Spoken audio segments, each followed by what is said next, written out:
कर्मणेवाधिकारस्ते मा फलेषु कदाचन मा कर्म फल हेतुर गुरमाते संगो अस्तव कर्मणि। तुम्हें अपना कर्म कर्तव्य करने का अधिकार है। ये कहाँ लिखा है? गीता में लिखा है, अध्याय 2 श्लोक नंबर 47। तुम्हें अपना कर्म कर्तव्य करने का अधिकार है, किंतु कर्म के फलों के तुम अधिकारी नहीं हो। जो तुम कर्म कर रहे हो उसके अधिकार तुम्हें है, मगर तुम्हें कर्म के फल का अधिकार प्राप्त नहीं है। समझ में आ रहा है? उसके तुम अधिकारी नहीं हो कि तुम्हारा आदेश था करने का, तुम्हारा कतई आदेश नहीं था। और तुम ना तो कभी अपने आप को अपने कर्मों के फलों का कारण मानो। कभी मत मानो कि कर्म हमने किए हैं, मतलब इस कारणवश किए हैं। कर्म तो तुम कर रहे हो, कर्मी शरीर कर रहा है। अभी यहाँ भी तो एक लॉजिक है, बताएंगे, पहले समझ लेंगे कि कभी तुम सीधा सीधा समझेंगे वरना भटक जाओगे। और ठीक है, तो ये जो शरीर है ये कर्म करने का इसको अधिकार है, शरीर को है। किसको है? आत्मा कोई कर्म नहीं कर रही है। आत्मा शरीर को चेतना प्रदान कर रही है। क्या प्रदान कर रही है? चेतना प्रदान कर रही है। किसी हाथ उठ रहा है तो आत्मा की शक्ति है, ठीक है। और आत्मा वही परम आत्मा है, वही प्रभु है, उसी का अंश है वो। आत्मा और परमात्मा में कोई अंतर नहीं है, वही है, वही दृष्टा है। समझ में आ रहा है? तो वो देख रही है ना, वही देख रहा है। या कहेंगे वो देख रही है, आत्मा के देख रही है ना।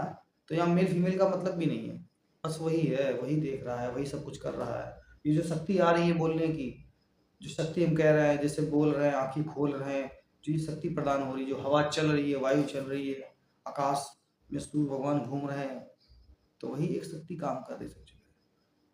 और वो निराकार रूप में है, उसको परम तत्व बोलते हैं, शिव बोलते हैं, ठीक है। शिवलिंग बना होता है ना, हाँ, तो क्या कहते हैं? वो निराकार रूप में है, तो शिवलिंग कहते हैं, उसी को निराकार कहा गया है, ठीक है। और शिवपुराण में लिखा हुआ है। किसमें लिखा हुआ है?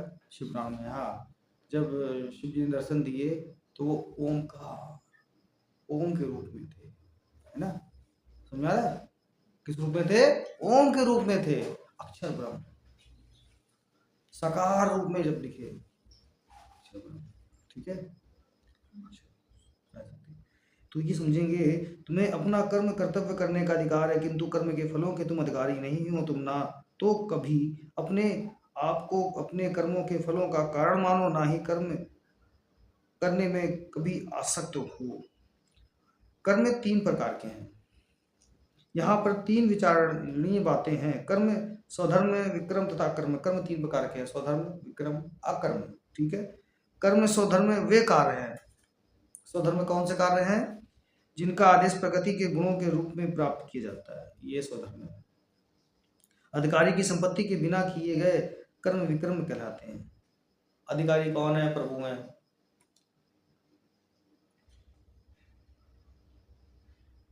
है ना।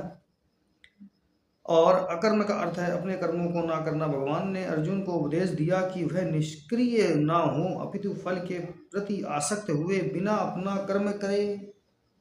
कर्म फल के प्रति आसक्त रहने वाला भी कर्म का कारण है। इस तरह वह ऐसे कर्म फलों का भोक्ता होता है। जहाँ तक निर्धारित कर्मों का संबंध है, वे 3 उपश्रेणियों के हो सकते हैं, यथा नित्य कर्म, आपातकालीन कर्म तथा इच्छित कर्म। नित्य कर्म फल की इच्छा बिना शास्त्रों के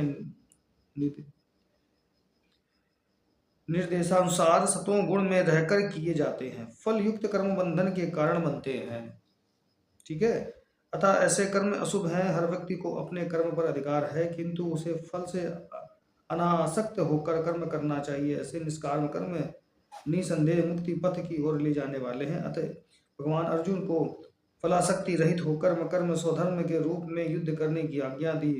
उसका युद्ध विमुख होना आसक्ति का दूसरा पहलू है। ऐसी आसक्ति से कभी मुक्ति पथ की प्राप्ति नहीं हो सकती है, कभी मुक्ति पथ की प्राप्ति नहीं हो सकती है।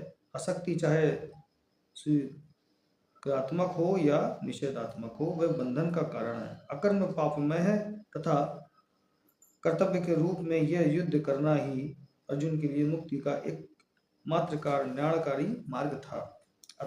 ठीक है, अतः कर्तव्य के रूप में युद्ध करना ही अर्जुन के लिए मुक्ति का एकमात्र कल्याणकारी मार्ग था। तो यहाँ पर श्री कृष्ण जी उपदेश दे रहे अर्जुन को, जाओ युद्ध करो, और ये तुम्हारा स्वधर्म है, आदेश दे रहे हैं, आज्ञा दे रहे हैं। अगर नहीं करो तो अकर्म में खिलाएगा, अकर्म मतलब पाप।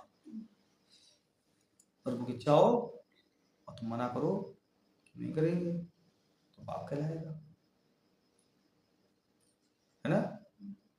हाँ, और जानबूझ के सोचा भैया कुछ प्लान करके कुछ दुर्घटना घटित कर दो, कुछ भी कर दो गलत सलत, तो भैया की मत गीता में लिखा है अध्याय 2 श्लोक नंबर 47 की कर्म से मुक्ति है, फलों की इच्छा फल के भोगी नहीं हो। तो वो पाप है, वो कर्म नहीं है। कर्म पाप को समझ लेंगे फिर तो तुम्हें दंड मिलेगा।